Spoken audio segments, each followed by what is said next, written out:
taarifa hii ya mkondo wa sheria. Mahakama katika wilaya Bariadi mkoani Simiyu imemhukumu kifungo cha miaka 20 jela ikiwa ni sambamba na kuchapwa viboko 12 Bwana Emmanuel John mwenye umri wa miaka 31 maarufu kwa jina la Chifu wa Kilulu amekutwa na kosa la kuwa na nyara za serikali nyumbani kwake.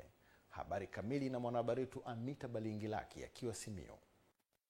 Emmanuel John alikutwa na afisi ya Kiwai ambaye alikuwa akiishi naye nyumbani kwake, na mshtakiwa ni mkazi wa Kilulu kata ya Bunamara halmashauri ya mji wa Bariadi ambaye pia ni mganga wa kienyeji. Hukumu hiyo kesi namba 24458 ya mwaka 2025 imetolewa na hakimu mkazi mfaizi wa mahakama hiyo Caroline Kiliwa mara baada ya kuridhishwa na ushahidi uliotolewa upande wa mashtaka. Awali akisoma kosa la mshtakiwa, mwendesha mashtaka kutoka ofisi ya mashtaka mkoa wa Simiyu Piana Maenga ameieleza mahakama hiyo kuwa mtuhumiwa kosa lake ni kukutwa na nyara ya serikali ambayo ni mnyama aina ya afisi ya Kiwai na alikuwa akimfuga nyumbani kwake kinyume cha sheria. Amesema Januari 1, 2025 katika eneo la Kilulu, mtuhumiwa alikamatwa kufuatia jeshi la polisi kupata taarifa kutoka kwa raia wema ambao walitoa taarifa kuhusu mtuhumiwa kuishi na afisi hai ndani kwake. Ameeleza kuwa mtuhumiwa huyo aliishi na afisi hiyo kama mnyama wake wa kufuga kinyume cha kifungu cha 86 kifungu kidogo cha kwanza na cha pili C cha namba 3 cha sheria ya kuhifadhi wanyamapori sura namba 883 kama ilifanywa marejeo mwaka 2022.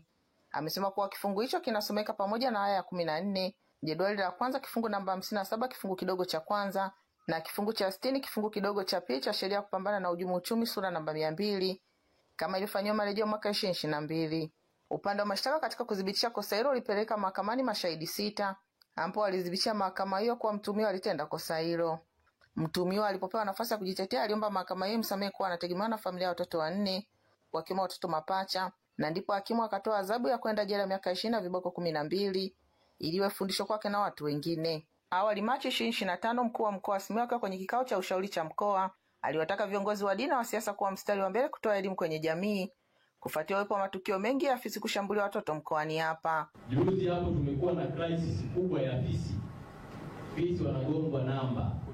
Usajili amepewa afisi.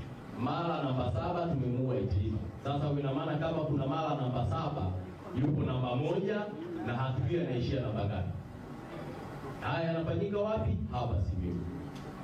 Wakuyatibu ni nani? Ni sisi watu wa Simiyu. Kuna viongozi wa dini mtusaidie, makanisani, misikitini, kutoa elimu, na viongozi wa siasa mtusaidie kuelimisha wananchi ili kwa pamoja mkoa wetu kawe kielelezo cha mikoa bora. Na mimi nimpongeze DC wa Itilima sana katika hili. Umesimama imara, sisi 17 wameondoka chini na kazi inaendelea kutafuta wengine. Kwa ukiona kuna visi huko mtujulishe. Mwingine tulikuwa na kaka Sande hapa, askari pale polisi tumekamata mtu ana visi. Tunamuuliza pamoja na RPC visi huyu ni nini, anasema haka nika usafiri. Hana wasiwasi, yani yuko very comfortable. Haka ni nikiwa na vikao tunakutana. Sasa ni mambo unaweza ukajua ni uongo, ila Simiyu ndio yanawezekana. Kutoka ilani Bariadi mkoani Simiyu, Anita Balingilaki wa EATV. Tuelekee makao makuu ya nchi.